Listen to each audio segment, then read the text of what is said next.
The Tshwane University of Technology, in collaboration with the ANC Women's League, hosted a human rights event where the Minister of Basic Education and the President of the ANC Women's League, Angie Motshekga, gave a speech about the progress of human rights in South Africa.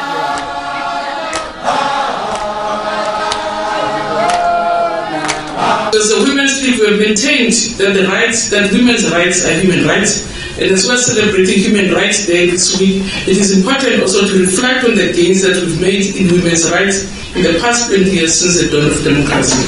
We've come far as a country, considering where we were in 1994, where majority of the people in South Africa were not given basic rights. It's very good that we are made aware that we all have rights. I think sometimes we forget that we have rights. There's still lots of challenges, but what is important is that the issues are on the table.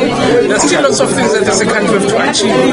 But the greatest thing that we've managed to succeed or to do is to ensure that we have the foundation, we have the policies that promote human rights. Emotions are running high at the Tshwane University of Technology Auditorium in Pretoria as students are chanting in celebration of the human rights and in commemoration of the Sharpeville massacre. Indeed, it shows that the South African freedom has gone to higher heights. Thank you, Swande. TVT News, Pretoria.